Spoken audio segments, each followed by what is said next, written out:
সিলেটে নিজ কন্যাকে ধর্ষণের দায়ে পিতাকে আটক করেছে পুলিশ।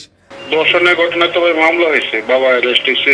কিশোরীকে গত 2 সপ্তাহ যাবৎ একাধিকবার নিজের বাবা তাকে ধর্ষণ করে আসছিল বলে মামলায় উল্লেখ করা হয়। কথায় আছে, সব মেয়ের কাছেই বাবা তার সুপারহিরো, সবচেয়ে বড় আশ্রয়স্থল। তবে সিলেটে ঘটল ঠিক তার উল্টো ঘটনা। সিলেটে নিজ কন্যাকে ধর্ষণের দায়ে পিতাকে আটক করেছে পুলিশ। পুলিশ সূত্রে জানা যায়, সোমবার সন্ধ্যা 6:30টায় 13 বছর বয়সী মাদ্রাসা পড়ুয়া নিজ কন্যা সন্তানকে ধর্ষণরত অবস্থায় প্রতিবেশীদের সহযোগিতায় পিতাকে আটক করে তার স্ত্রী। খবর পেয়ে ঘটনাস্থলে পুলিশ পৌঁছে ভিকটিম কিশোরীর দেওয়া ভাষ্যমতে ধর্ষণের সত্যতা নিশ্চিত হয়ে পিতাকে আটক করে থানায় নিয়ে আসে। ধর্ষণের ঘটনা তবে মামলা হয়েছে, বাবা অ্যারেস্ট হয়েছে, কোর্টে পৌঁছে দিয়েছে, ভিকটিমের মেডিকেল হয়েছে, সবই তো হইলো। স্থানীয় লোকজনই ধরছিল ভাই। ঘটনার বর্ণনা তো ভিকটিম বাদী পক্ষই দিছে, তাই না? অভিযোগের ভিত্তিতে মামলা হয়েছে ভাই। স্ত্রী থাকা সত্ত্বেও দ্বিতীয়বার বিয়ে করার কারণে পরের স্ত্রীর সাথে পারিবারিক কলহের জেরে ওই ব্যক্তির সংসার ছেড়ে চলে যান প্রথম স্ত্রী। তবে সন্তানের ভরণপোষণ এবং লেখাপড়ার সুবিধার্থে মেয়েকে রেখে যান বাবার কাছে। কিন্তু রক্ষকই যে ভক্ষক হয়ে উঠবেন তা কখনো কল্পনাও করতে পারেননি মা। আমার স্বামীর নাম হইল তুতা মিয়া। আমার স্বামীও কইছেন যে অন দিলা আমি ফুরিন পড়াইমু আর আমার অন রইব। যেন যে বাপে জন্ম দিছে বাচ্চা ওগুর উপরে অত্যাচার করবেন, এটা আমার বিশ্বাস আন না।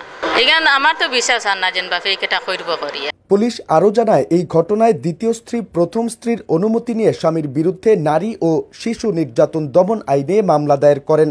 ভিকটিম ওই কিশোরীকে গত 2 সপ্তাহ যাবৎ একাধিকবার ইচ্ছার বিরুদ্ধে তার নিজের বাবা তাকে ধর্ষণ করে আসছিল বলে মামলায় উল্লেখ করা হয়। ভিকটিম কিশোরীকে অধিকতর তদন্তের জন্য Sylhet MAG Osmani medical college হাসপাতালের ওয়ান স্টপ ক্রাইসিস সেন্টারে প্রেরণ করা হয়।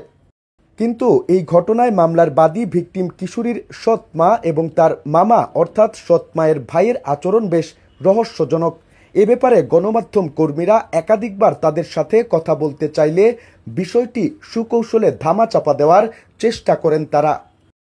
মিথ্যা অভিযোগ কেন করছেন? আপনি কি মামলা করছেন? আমি মিথ্যা করি নাই। তাহলে কি করছেন? আপনার অভিযোগটা কি? যা করি আমি তা করেছি। আপনি কি লুকাইতে যাচ্ছেন একটু বলেন। আপনি কি মিথ্যা মামলা করছেন? এই হয়রানি করা কি আপনার কাজ নাকি? একটু বলে যান।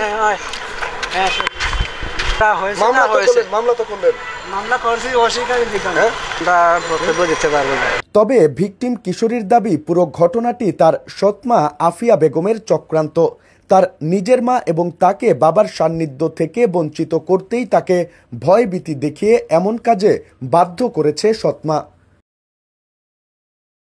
সম্পূর্ণ মিথ্যাই তো। আমার সৎমা সম্পূর্ণ মিথ্যা, আমার খাদাইবার লাগে। তাই জানি না কেন কইছেন কোনোভাবে আপনারে ফাঁসানোর জন্য বা আপনার মাকে ফাঁসানোর জন্য। হ্যাঁ, ভিকটিম ওই কিশোরীর নিজের মাও বললেন একই কথা। তিনি বিশ্বাস করেন না তার স্বামী নিজের মেয়েকে ধর্ষণ করেছেন। পুরো ঘটনাটি তার সতীন আফিয়া বেগমের চক্রান্ত বলে দাবি তার।